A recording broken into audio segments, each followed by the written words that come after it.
Welcome back, fantasy football family. Welcome back to All World Fantasy Football Podcast. It's your host, Curtis Mayroom, a.k.a. All World, a.k.a. C3. Another rough week in fantasy, dealing with more injuries across the league. I'm 0-4 in my last man standing league. I know how I feel. Week in, week out, injury. Don't give up. In my other home league, Scream League, I'm 3-1. So, it's always light at the end of the tunnel. Mixed emotions this year for me. But I'm going to be week 4 recap. Let's go in and start with the bad news. Injuries. Wide receiver Tyreek Hill for the Dolphins. He went down on the sideline in the third quarter Monday night game versus the Jets with a dislocated left knee. His left leg was twisted. Man, that looked bad, man. Sad, man. Most likely he's done. Like, his career's over. He'll retire. When he was on the cart, he waved to the fans, smiling. I don't know if that's just him being in good spirits or he just happy that he's not playing for the Dolphins anymore. So most likely he is out for the year. He started off the game at a nice pace, 6 targets and 6 catches for 67 yards. Wide receiver Jalen Waddle stock and old and forgotten tight end Darren Waller stock up. Another gruesome injury. Wide receiver Malik Neighbors from the Giants. He went down, I think, in the second quarter. Sunday's game versus the Chargers with a torn ACL. Ruled out for the season. The team rallied behind him and pulled off the upset of the season so far, beating the undefeated Los Angeles Chargers. Behind the rookie quarterback Jackson Dart and running back Cam Scatterboo. Stock up for wide receiver Wan'Dale Robinson and tight end Theo Johnson. Running back Jaylen Warren was a last second out. I knew he was dealing with a little injury, but for him to be ruled out last second, he was a late scratch in the game versus Vikings Sunday morning because of his knee. There's no timetable on him yet. They heading into their bye week in week 5. And most leagues, running back Kenneth Gainwell was on the waiver wire scoring 30 points versus the Vikings. His stock really rises after the game. Other notable injuries. Quarterback Lamar Jackson hamstring out for week 5 versus the Texans, already ruled out. And it's looking like he could be out until at least after the bye. That would be the smart thing. Running back Bucky Irvin just got ruled out at Seahawks. Running back Trey Benson placed on IR. Yes, I just made a trade for him last week in the league. He got placed on IR with his knee, out 4 to 6 weeks. Running back Chuba Hubbard, out calf versus the Dolphins. And wide receiver / kickoff returner Turpin for the Cowboys, foot out versus at Jets. Okay, my biggest risers, biggest fallers. My biggest risers, quarterback Matthew Stafford of the Rams. I had him at 19th, and I moved him up to 14th. He is currently ranked 9th at the quarterback position after his performance Sunday versus the undefeated Indianapolis Colts and also Thursday night game. I'm recording this late, of course. Thursday night game where he put up another great game. I forgot what he put up as far as fantasy points, but another great game. I think it was 303. Versus the undefeated Colts, 27-20. He went 29 for 41 for 375 yards and 3 touchdowns with 0 turnovers. That performance have him at the second best scorer at the quarterback position this week with 34.5 points. And like I said, this is a late recording, so he already played this past Thursday in a loss against San Fran in overtime, but which he still had an amazing game. Running back Javonte Williams from the Cowboys. I had him at 24th. I moved him up to 18th. Against a tough matchup this past Sunday night versus the Packers where they went in overtime. They couldn't decide who is the winner, where they tied 40-40 in a back-and-forth shootout. Javonte Williams averaged 19.1 points, and those were times in that game where he fought for extra yards and got them. He played a season-high 80% of his offensive snaps. He is now 7th at that running back position, On top of that, he averaged 4 catches a game. That's huge for a running back in a PPR league. 18th, I feel like that's a little too low. So I'm going to change it from 24th to 15th. I'm going to move him up to 15th. Wide receiver, huge. Quentin Johnston from the Chargers, 22nd to 17th. After Sunday's loss versus G-Man, he put up 8 catches for 98 yards and a touchdown off a team-high 13 targets. He is definitely looking like the number one receiver in Los Angeles. He had his season-high snap percentage with 92%, but keep in mind, owners, the Chargers are dealing with 3/5 of their starting offensive linemen are injured, and 2 of them was major, left tackle and right tackle. Slater was already out for the year, beginning of the season, and now Alt is out. Justin Herbert for the past 2 weeks has been pressured on 56% of his dropbacks. Take that into the consideration. Eventually, that's going to, you have to put a damper, or you have to at least consider, you know what I'm saying, lowering your expectations coming into the week by week with Justin Herbert. Tight end Darren Waller from the Dolphins. I had him at 25th. I moved him up to 18th. Just like that, Tua is looking for him in the red zone, which is very important because those are money targets. He finished with 17.7 points. First game back after, I think, a 2-year absence. Also, with Tyreek Hill going down for the year, you have to raise him in your rankings. Biggest fallers. Quarterback, man, such a fucking disappointment. Jake Browning from the Bengals. I had him 20th. I moved him down to 30th. He is averaging 11.3 points per game so far. Shit. Is there any light at the end of the tunnel? He went from being, oh my God, loose and free, just airing the ball out, to unsure and cautious, not trying to turn the ball over. I don't care if the Bengals win or lose. I need the 2022 version of him, back when he was averaging 20 points per game. I know that offensive line is horrible. That's a reason why Barrow got hurt. But scheme-wise, they should be able to work around that. More bubble screens, quick outs, 3-step drops, get the ball out of his hand quicker. You have the top skill position in the league with Chase and Higgins and Brown, and they are getting frustrated themselves. Running back, Travion Henderson. Man, about to lose hope. Rookie from the Patriots. I had him at 15, moving down to 22nd. He's averaging 9.3 points per game on 37% snap share. I've been waiting all season to see that snap percentage goes up, but I just don't get it over there. I don't get it over there in New England. He's definitely the most talented back they have. If he can get around 50 to 60% snap share, I think he could average around 14 to 16 points per game. But coaches that have him on their roster just have to wait and see. Because Henderson ADP, the average draft position coming to the year, was around that 3rd, 4th round. So owners that has him are getting tired of the wait.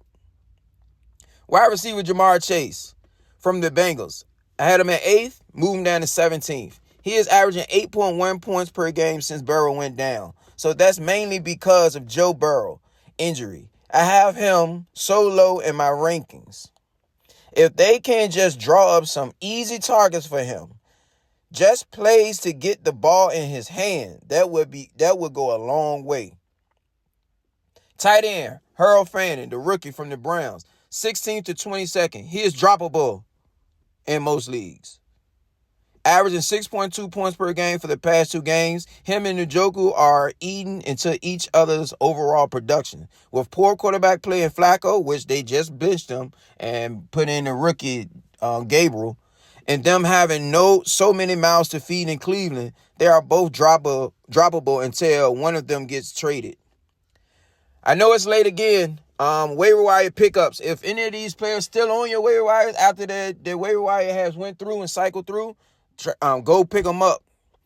Woody Marks, he's 37% owned. Like I said, this was recorded. I did my research Tuesday. Woody Marks, 37% owned, rookie running back for the Texans. He balled out in his first game with a 30. I think he had 37 or 47% snap share. He balled out. Rachaad White, 45% owned for Tampa Bay Buccaneers. He the backup. Bucky Irving was ruled out. Sean Tucker is the third string running back with the Tampa Bay Buccaneers. He's the one that's more explosive, more durable for every down back over Rachaad White. He's 2% owned. Kendra Miller starting to get more snaps over AK, Alvin Kamara. Like I say, he's getting old, and it's possible trades too. He's 7% owned for the Saints. Kenneth Gainwell, if you don't have him, I know he's on bye. He's 44% owned for the Steelers. He the backup, but the way he look, I would say when he come back, it's going to be probably a little bit more 60-40, 55-45 split. And I'm going to lean towards Gainwell. Backup running back Rico Dowdle. He's getting a start this week because Chuba Hubbard is out. He's 58% owned. The rookie running back Rashad Smith for the Chiefs. He's 13% owned. I would definitely go stash him. I would go pick him up and stash him on your bench because they are absolutely no run game in Kansas City. Another game where a different position led that team in rushing. Coming into week 5, coming to week 5, Patrick Mahomes leads his team in rushing yards. Last week when, what's his name? Worthy. When Worthy came back, he led the team in rushing yards. So, yeah, eventually they go switch over. They will have to try something else. They not stubborn like most teams. So, Brashard Smith, the rookie running back, he 13% owned. Pick him up. Rookie wide receiver Isaiah Bond, 2% owned for the Browns. Hey, Gabriel starting. If anybody that knows fantasy football or just football in general, he was on the scout team or the practice team with with Gabriel. So he's more familiar with Bond. So don't be shocked if Bond have a good to great game, first one coming out. So he's 2% owned for the Browns. Wide receiver Malik Washington, 5% owned from the Dolphins. Just because Tyreek Hill down. He's the slot receiver, though. So you're going to have those short targets. So you can't expect too much, but just some type of production, though. Wide receiver Darius Slayton, 5% owned from the Giants. Again, Malik Neighbors out for the year. He that ex-receiver. Wide receiver Jalen Tolbert, 16% owned for the Cowboys. Everybody know about CeeDee Lamb injury. Just go ahead and pick him up if you need a receiver, especially this week with the bye weeks. This was the first week in bye weeks in week 5. So pick him up. We already talked about Darren Waller. He's 10% owned for the Dolphins. Mason Taylor starting to get more targets in that system, especially with Justin Fields back healthy. He's 11% owned for the Jets. And Theo Johnson, 5% owned for the Giants. Trade talks. Yes. This is what I love about fantasy football. Trade talks. There has been 6 trades this week in the Last Man Standing League. And finally, it was 2 trades in Scream League. Coach Jack in Last Man Standing League. Coach Jack sent A.J. Brown, Kareem Hunt, and Chuba Hubbard to Coach Hunter for Cooper Kupp, Sam Darnold, and Khalil Shakir. Now, to break down that trade, Kupp is droppable. Shakir only starts if you have no other option, and the one bright spot in this trade for Coach Jack is picking up Sam Darnold. By getting a quarterback in a 2-quarterback Superflex league without having to give up one is big. So his trade grade would be a C. Coach Hunter, getting A.J. Brown, he is in the category of a boom-bust player. If Eagles need to score and is down, A.J. Brown's a great start. But most likely their games are always close. Kareem Hunt, spot start. And Chuba is currently out this week and he was beginning to lose snaps to Rico Dowdle. But he's still the lead back. I still have both A.J. Brown and Chuba finishing top 17 to 22. So I'll give Coach Hunter a grade of a B-, B+. It wasn't nothing major. Coach Showtime traded away Jalen Hurts to Coach Hunter for Patrick Mahomes. That was just a quarterback swap to complete each other's stack. Rest of the season, I have Hurts finishing 3rd and Mahomes finishing 5th. Trade grade, Coach Hunter A, Coach Showtime A. Because like I said, they just complete each other's stack.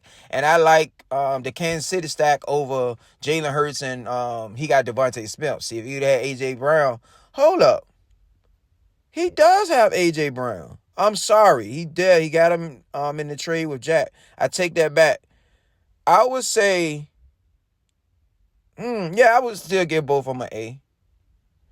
Coach Rickey sent Jaylen Warren, running back for the Steelers, to Coach Jack for running back of the Vikings, Jordan Mason. Season long, I like Mason more, especially since he is the better back over Aaron Jones in a great system in Minnesota. Jaylen Warren, we still don't know the severity on his injured knee. He's on bye this week, so we will know more next week. Also, Kenneth Gainwell looked way more explosive and exciting to watch than Warren. So rest of the season, I have Mason finishing 17-20 and Warren finishing 22-25. Trade grade, Coach Jack get a C+, and Coach Rick get a B+. Coach Jack, another trade. Coach Jack sent Sam Darnold, Mike Evans, and Khalil Shakir to Coach Jalen for Geno Smith, Jalen Waddle, and Josh Downs. Now, Coach Jack getting Waddle, which I think is the best player in this trade, mainly because is this going to be the final year that he takes that next step as the number one receiver in Miami, especially after Tyreek Hill out for the season. But he downgraded on the other two players in this trade. Josh Downs, droppable. And I like Donald rest of the season over Geno, which Geno leads the league in interceptions. Coach Jalen having to wait at least 2 weeks more to get Mike Evans back in return. I still have him in my top 20.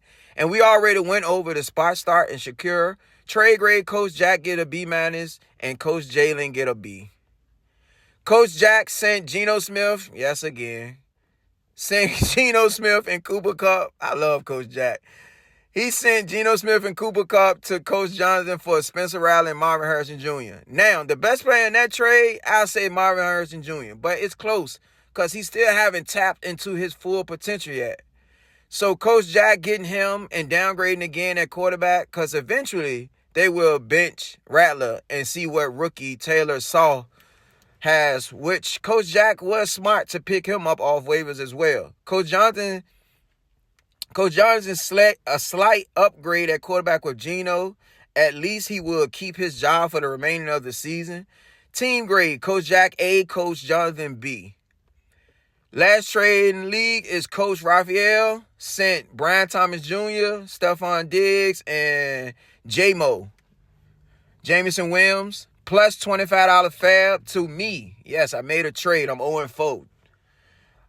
For George Pickens, rookie receiver for Tennessee, Eric Ayeminer, and T. Higgins. The best player in this trade, most people would say Pickens. But I think when CeeDee Lamb comes back and BTJ is overall better than George Pickens, BTJ is getting the targets, just not connecting with Lawrence. Also, I got Lawrence on my team, so I complete the stack. It's a new system. I'm hoping that talent rises to the top. Getting Diggs when coming off his best game this year, also led his team in targets, catches, and yards. So he's looking like a player that I thought coming into the season as their number one receiver, especially the way Drake may look.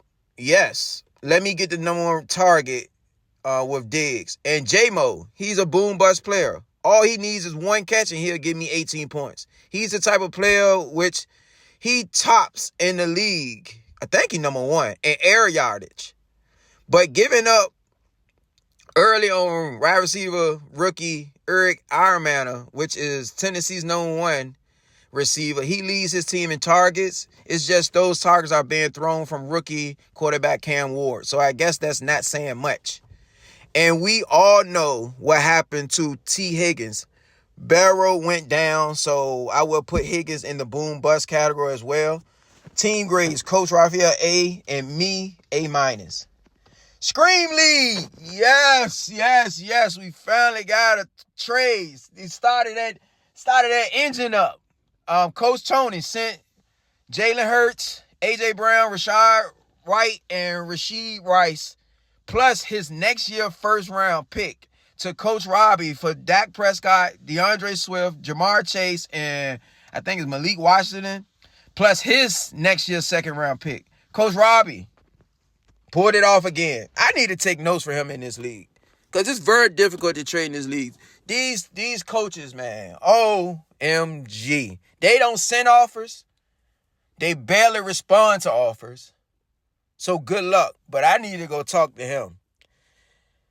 By him trading away those players, wow. He upgraded at quarterback and wide receiver. Plus, on top of that, got a first-round pick for next year? Based off my end-of-season ranking, I have Hurts finishing higher than Dak, AJ finishing higher than Chase, unless Bengals trade for a quarterback like Kirk Cousins, Russell Wilson, or Jameis Winston, which, if it keeps struggling like that, I hope they don't give up on the season. Because Barrow should be coming back around December. But if they still losing or out the playoff contention, they could just have Barrow sit, and they might sit Chase for the remainder of the season too. They just might have sit Chase for the remainder of the season because of that. All right, so for Coach Tony, he did upgrade at running back with getting Swift. Team grades, Coach Robbie, A+.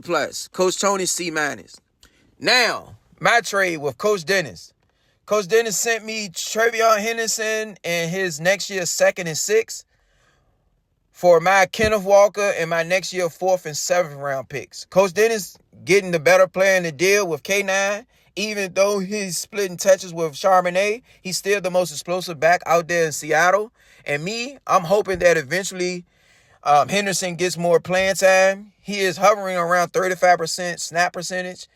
If he can get that up to around 50 to 60%, I'll be happy. And if not, I got the draft capital. Team grades, Coach Dennis, A, and me, B+. I appreciate y'all listening, tuning in, all the support. If you not subscribed, please subscribe, hit that thumbs up, hit that bell so you can get all the notifications every time I drop an episode. Much love. See you next time.